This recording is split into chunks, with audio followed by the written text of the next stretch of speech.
Hi guys, इस समय जो मार्केट का हाल है वो बहुत ही बर्बाद हाल है और ऐसा लग रहा है कि हर तरफ से कुछ ना कुछ हो रहा है। अभी एसएससी के लोग प्रोटेस्ट कर रहे हैं, इससे पहले रेलवे के लोग प्रोटेस्ट कर रहे थे, एआरओ के लोग प्रोटेस्ट कर रहे थे, बीपीएससी के लोग प्रोटेस्ट कर रहे होते हैं। नौकरियों के लिए इतना ज़्यादा मारामारी हो चुकी है ना इस समय कि हर जगह प्रोटेस्ट चल रहा है, हर एंगल पे प्रोटेस्ट चल रहा है। सरकारी में नौकरियों की मारामारी है तो प्राइवेट में भी मारामारी है। जो कंपनी अपनी एक आइडेंटिटी के लिए फेमस थी कि वो सिक्योर्ड है, वो सरकारी है, वो सेमी सरकारी है, अर्ध सरकारी है, उसने तक ये सोच लिया है कि अब हम ले ऑफ कर देंगे लोगों को। तो टीसीएस ने अनाउंसमेंट कर दिया था कि वो 12,000 लोगों को ले ऑफ करेगी, नौकरियों से निकाल देगी। अब जब इतनी बड़ी कंपनीज सेफ नहीं है, सिक्योर्ड नहीं है, तो इंसान क्या करेगा? तो इंसान ट्राई करेगा सरकारी नौकरी का, क्योंकि सबको अपनी सेफ्टी सिक्योरिटी देखनी होती है, सबको अपनी लाइफ में सिक्योरिटी चाहिए होती है। जो हमारा इंडियन बैकग्राउंड होता है, जिस पृष्ठभूमि से बहुत सारे लोग आते हैं, मिडिल क्लास लोग आते हैं, तो वहाँ पे लोग ये नहीं बोल सकते हैं कि रिस्क लेना सीखो, रिस्क नहीं लेते हैं। लोग कुछ नया नहीं करना चाहते हैं। लोग नया तभी कर पाएंगे जब वो सिक्योर होंगे, जब वो पैसे से सिक्योर होंगे, जब वो जॉब से सिक्योर होंगे। तो जॉब सिक्योरिटी सरकारी नौकरी ही देती है, कोई माने चाहे ना माने। और बहुत सारे लोग होते हैं ना जो घर में बैठ के, बिस्तर में बैठ के, सोफे में बैठ के बहुत आराम से इन लोगों को गाली देते हैं, बहुत ही नीच समझते हैं। ये लोग क्यों प्रोटेस्ट कर रहे हैं? सरकारी नौकरी की इतनी भी क्या भूख है? ये लोग तो करप्शन करेंगे आगे जाके। तो ये वही लोग होते हैं जिन्हें पता ही नहीं होता है कि स्ट्रगल क्या होता है, मिडिल क्लास स्ट्रगल क्या होता है। एक मिडिल क्लास इंसान के लिए, एक मिडिल क्लास फैमिली के लिए सरकारी नौकरी, सिक्योर्ड सेफ नौकरी बहुत बड़ी चीज़ होती है। और वो एक नौकरी पाने के लिए लोग अपने सालों साल लगा देते हैं। पूरी फैमिली जुट जाती है एक बच्चे के पीछे कि हाँ, ये बच्चा एक उम्मीद है हमारी, जो हमें बीपीएल से, बिलो पॉवर्टी लाइन से समाज में इज्जत दिलाएगा, जो हमारी स्थिति को ठीक कर देगा। और लोग आजकल ये भी बोल बोल के बहुत ज़्यादा धिक्कारते हैं, जो लोग प्रोटेस्ट कर रहे हैं बाहर एसएससी के, और जो लोग सरकारी नौकरी की तैयारी कर रहे होते हैं, उन्हें ये भी बोला जाता है कि इन लोगों को स्किल्स अपग्रेड नहीं करनी होती, इन लोग कुछ आता तो है नहीं, तो इसलिए ये लोग सरकारी नौकरी की तैयारी करने चले जाते हैं। हाँ, ये सही बात है, क्योंकि मार्केट में स्किल गैप इतना बड़ा है। और ये उन लोगों की गलती नहीं है कि वो लोग सरकारी नौकरी की तैयारी करने जा रहे हैं। ये गलती है एजुकेशन सिस्टम की, जो उन्हें मजबूर कर देता है ये सरकारी नौकरी की तैयारी करने पे। और जब एक इंसान के पीछे, एक 18-19 साल के बच्चा जब सोचता है कि हाँ, मुझे भी सरकारी नौकरी की तैयारी करनी है, तो उस 18-20 साल के बच्चे के पीछे, उस यंग इंसान के पीछे पूरी फैमिली की उम्मीदें जुड़ जाती हैं, पूरे उस समाज की उम्मीदें लग जाती हैं कि अब ये बच्चा हमारी जो स्थिति है, हमारी सिचुएशन है, जो ख़राब सिचुएशन है, उसे सही करके देगा। ये बच्चा है जो हमारी लाइफस्टाइल सही कर देगा। और वो बच्चा भी यही सोचता है कि मैंने बचपन में जो जो देखा है, मेरे घर वालों ने जो जो स्ट्रगल्स देखी हैं, उन स्ट्रगल्स को मैं ये एग्ज़ाम क्रैक करके सही कर दूंगा या कर दूंगी।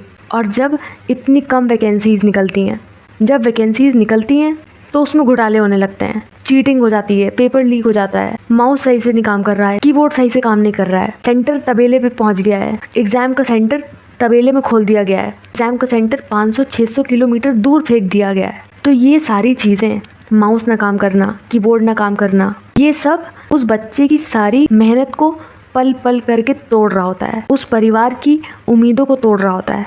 क्योंकि सरकारी नौकरी के प्रिपरेशन में कम से कम आज की डेट में जिस हिसाब से कंपटीशन है, जिस हिसाब से डिलेज होते हैं, जिस हिसाब से घोटाले होते हैं, कम से कम 5 साल 6 साल कहीं नहीं गया है। लोग अपने सालों साल लगा देते हैं, फैमिलीज़ अपने एफर्ट लगा देती हैं।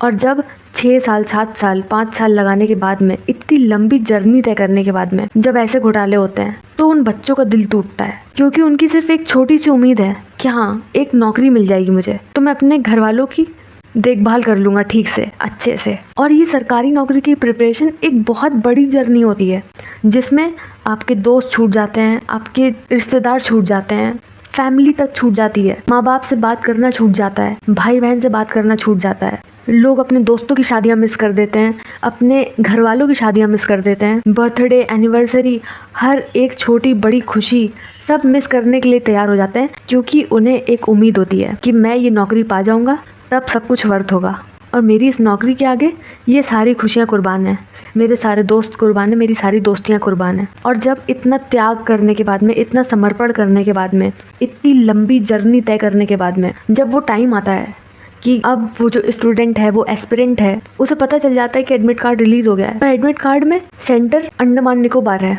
सेंटर का नाम ही नहीं दिया गया है, सेंटर ही बदल दिया गया है। और अगर वो गलती से सेंटर पहुंच जाता है तो सेंटर पे जाके एग्ज़ाम कैंसिल हो जा रहा है। अगर अंदर चला गया है सेंटर के, अपने सिस्टम तक अगर पहुंच गया है, तब वहाँ पे अगर माउस नहीं काम कर रहा है, तब उसकी उम्मीदें टूटती हैं, उस परिवार की उम्मीदें टूटती हैं। लोग 2-2, 3-3, 4-4 दिन पहले जाकर के अपने सेंटर्स देख के आते हैं, तब भी सेंटर्स जो है चेंज हो जा रहे हैं, सेंटर्स बदल जा रहे हैं, एग्ज़ाम कैंसिल हो जा रहे हैं। तो ये स्ट्रगल समझ पाना बहुत मुश्किल है उन लोगों के लिए जिन लोगों ने शायद सेंटर्स पे जाके कभी एग्ज़ाम नहीं दिया है, क्योंकि ये बहुत मुश्किल चीज़ है। आपको सुबह 7 बजे का रिपोर्टिंग टाइम दे दिया गया, 7:30 बजे का रिपोर्टिंग टाइम दे दिया गया है, तो आपको घर से एटलीस्ट 2 घंटे पहले चलना पड़ेगा।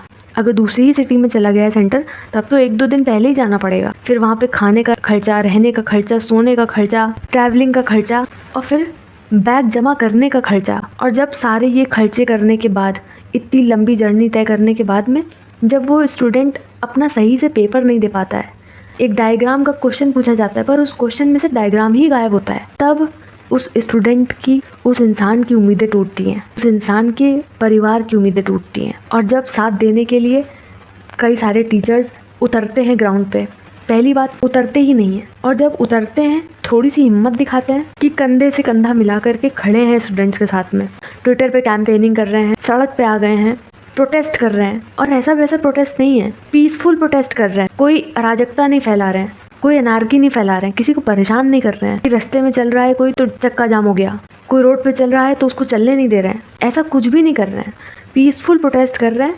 तब उन टीचर्स को लातें पड़ती हैं, घूसे पड़ते हैं, तमाचा पड़ जाता है, थप्पड़ पड़ जाता है, उनके ऊपर लाठी चार्ज हो जाता है। एक तो लोगों को मेंटोर मिलना इतना मुश्किल होता है, अच्छे ढंग के टीचर्स मिलना इतना मुश्किल होता है, और जब टीचर्स मिल के कुछ करना चाह रहे हैं, सिस्टम को ठीक करना चाह रहे हैं, सिस्टम में थोड़ा सा इम्प्रूवमेंट लाना चाह रहे हैं, बच्चों की बातें रख रहे हैं सामने लाके, तो उन टीचर्स को मारा पीटा जा रहा है, उनके ऊपर लाठी चार्ज किया जा रहा है। और लाठी चार्ज कौन कर रहा है? ये DOPT नहीं कर रहे हैं, जो ऊंचे पद पे लोग बैठे हैं अंदर सिस्टम में, वो लोग नहीं कर रहे हैं। कर कौन रहा है? कर वही लोग रहे हैं, कांस्टेबल्स, पुलिस वाले, वही कांस्टेबल, वही पुलिस वाले जो कभी ना कभी ऐसे ही टीचरों से पढ़े हैं, क्या पता इन्हीं में से किसी टीचर से पढ़े हो, और उसी टीचर को जाकर के आज थप्पड़ लगा रहे हैं। इतनी ज़्यादा बेहुदगी से बात कर रहे हैं, इतनी बदतमीजी से बात कर रहे हैं कि मर्द होते तो वर्दी उतारते नहीं। ये हमारे देश के टीचरों से बात करने की तमीज़ है। पुलिस वाले इस तरीके से बात करते हैं। जिन स्टूडेंट्स के साथ में इतना बड़ा इनजस्टिस हो रहा होता है, जहाँ पे स्टूडेंट्स की कोई गलती ही नहीं है, गलती है कंपनीज की, गलती है पूरे सिस्टम की। किस तरीके से सस्ते के चक्कर में एक कंपनी पकड़ ली जाती है कि वो कंपनी सस्ते में एग्जाम्स कंडक्ट करवा देगी, और वो कंपनी कंडक्ट कराती है एग्जाम्स तबेले में, गाय भैंसों के साथ में। ये सिर्फ एस्पिरेंट्स के साथ में इनजस्टिस नहीं है, ये देश के यूथ के साथ में इनजस्टिस है, बहुत बड़ा इनजस्टिस है, अन्याय। टीचर्स के साथ में इतना बुरा बर्ताव किया जा रहा है कि टीचर्स को बस में खदेड़ दिया जा रहा है, बस के अंदर जबरदस्ती भर दिया जा रहा है, इतनी बुरी तरीके से बर्ताव किया जा रहा है। और उस बस के अंदर उन लोगों को भर के पूरे दिल्ली गुड़गांव तक के चक्कर लगाए दिए जा रहे हैं 4-5 घंटे तक। ना उनसे पानी पूछा जा रहा है, ना उनसे उनकी हेल्थ के बारे में पूछा जा रहा है कि किसी को कहीं कुछ वॉशरूम तो नहीं जाना, किसी को कहीं प्यास तो नहीं लग रही, भूख तो नहीं लग रही है। फीमेल टीचर्स के साथ में बदसलूकी करी जाती है, नीतू मैम के साथ में बदसलूकी करी जा रही है।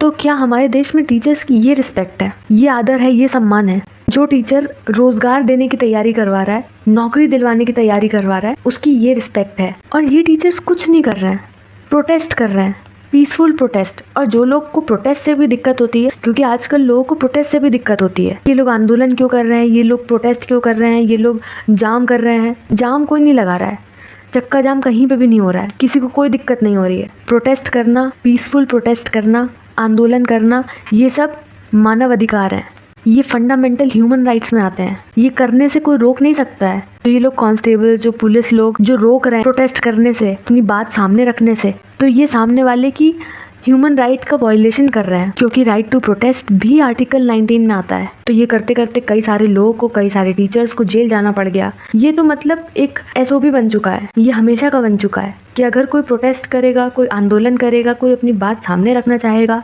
सिस्टम से हार के, बड़े बड़े मंत्रियों से हार के अगर कोई अपनी बात सामने रखना चाहेगा, तो उसे सबसे पहले जेल जाना पड़ेगा। ये पहला रूल है।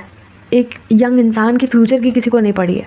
एक इंसान जो 30 साल का हो चुका है, जिसका आखिरी अटेम्प्ट बचा था, और सिर्फ माउस ख़राब होने की वजह से, कीबोर्ड ख़राब होने की वजह से उसके पास से वो लास्ट अटेम्प्ट का भी चांस छूट जाता है, उससे किसी को मतलब नहीं है। उसके अटेम्प्ट एग्जॉस्ट होने के बाद में, उसके अटेम्प्ट ख़त्म हो जाने के बाद में वो क्या करेगा, उसने इतनी पढ़ाई करके अपने इतने साल दिए उस तैयारी को, अपनी पढ़ाई को, वो अब क्या करेगा उससे किसी को मतलब नहीं है।